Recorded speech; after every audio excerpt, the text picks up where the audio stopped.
ಖ್ಯಾತ ಸಾಹಿತಿ ಚಟ್ನಳ್ಳಿ ಮಹೇಶ್ ಅವರು ತಾಯಿಯೇ ಜಗತ್ತಿನ ಶ್ರೇಷ್ಠ ದೇವರು ಎಂದು ಬಣ್ಣಿಸಿದರು.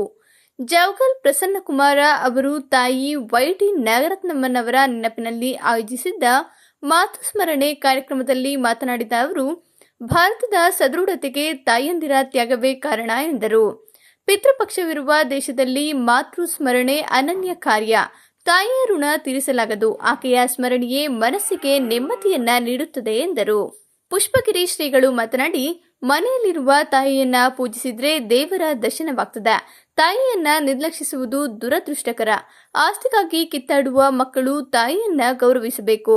ನಾಗರತ್ನಮ್ಮನವರ ಸಂಸ್ಕಾರದಿಂದಲೇ ಅವರ ಮಕ್ಕಳು ಸಮಾಜದಲ್ಲಿ ಗುರುತಿಸಿಕೊಂಡಿದ್ದಾರೆ ಎಂದರು. ಸಮಾಜದಲ್ಲಿ ತಾಯಿಯ ಪಾತ್ರ ಹಿರಿದು. ತಾಯಿಗಿಂತ ದೊಡ್ಡ ದೇವರಿಲ್ಲ ಎಂದರು. ಕಾಡಿನಲ್ಲಿ ಮೇಡಿನಲ್ಲಿ ಎಲ್ಲೂ ಕೂಡ ದೇವರು ಪ್ರತ್ಯಕ್ಷವಾಗಿ ಮಗನಿಗೆ ಬಾ ಅಂತ ಹೇಳಿ ರಕ್ಷಣೆ ಮಾಡುವುದು. ತುಂಬಾ ನೋವುಗಳನ್ನು ಅನುಭವಿಸ್ತಾನೆ, ಎಲ್ಲವನ್ನೂ ಅನುಭವಿಸ್ತಾನೆ, ಕಷ್ಟಗಳನ್ನು ಅನುಭವಿಸ್ತಾನೆ. ಕೊನೆಗೆ ಅವನಿಗೆ ಒಂದಿಷ್ಟು ಮನಸ್ಸಿಗೆ ನೋವಾಗಿ ಬೇಸರಾಗಿ ನಾನು ಮನೆಗೆ ಹೋಗೋಣ ಅಂತ ಹೇಳಿ ವಾಪಸ್ ಮನೆಗೆ ಬರ್ತಾನೆ. ಸಂಜೆಯ ಸಮಯ ತಾಯಿ ತನ್ನ ಗುಡಿಸಲ ಒಳಗಡೆ ಒಂದು ದೀಪವನ್ನು ಹಚ್ಚಿಟ್ಟುಕೊಂಡು ಆ ದೀಪದ ಮುಂದೆ ಕೂತ್ಕೊಂಡು ಜಪ ಮಾಡ್ತಾ ಇರ್ತಾನೆ. ಏನ್ ಜಪ ಅಂತಂದ್ರೆ, ಭಗವಂತನೇ, ನನ್ನ ಮಗನಿಗೆ ಗೊತ್ತಾಗದೇ ಇರುವಂತ ಚಿಕ್ಕ ಮಗು, ಗೊತ್ತಿಲ್ಲ ಅವನಿಗೆ ದೇವ್ರು ಯಾವುದು ಅಂತ ಹೇಳಿ, ಅಂಥ ಮಗು ನಿನ್ನನ್ನ ಹುಡುಕೊಂಡು ಹೋಗಿದ್ದಾನೆ.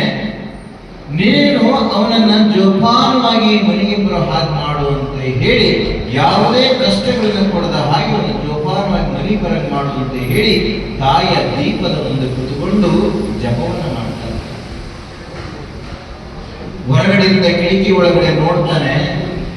ತಾಯಿಯ ಜಪವನ್ನು ನೋಡಿ, ತಾಯಿ ನನ್ನ ಮಗ ಚೆನ್ನಾಗಿರ್ಬೇಕು ಅಂತ ಹೇಳಿ ಆ ದೀಪದ ಮುಂದೆ ಕೂತ್ಕೊಂಡು ಏನು ಧ್ಯಾನ ಮಾಡ್ತಾ ಇದ್ದು, ಜಪ ಮಾಡ್ತಾ ಇದ್ದು, ಅದನ್ನು ನೋಡಿ ಕಣ್ಣೀರು ಹಾಕ್ತಾನೆ.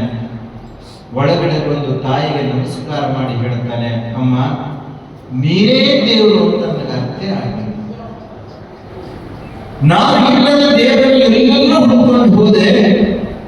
ನನಗೆ ಜನ್ಮ ಕೊಟ್ಟಂತ ತಾಯಿ, ನಾನು ಸುಖವಾಗಿರಬೇಕು ಅಂತ ಹೇಳಿ ಆ ಪರಮಾತ್ಮನ ನೀಡುವಂತ ತಾಯಿ ನೀನು ಇದೆಯಾ ಅಂತ ನನಗೆ ಗೊತ್ತೇ ಆಗಲಿಲ್ಲ. ನಿನಗಿಂತ ಇನ್ನು ದೊಡ್ಡ ದೇವರು ನನಗೆ ಸಿಗಲಿಕ್ಕೆ ಸಾಧ್ಯತೆ ಇಲ್ಲ. ನೀನೇ ನನ್ನ ದೇವರು ಅಂತ ಹೇಳಿ ಆವಾಗ ಒಂದು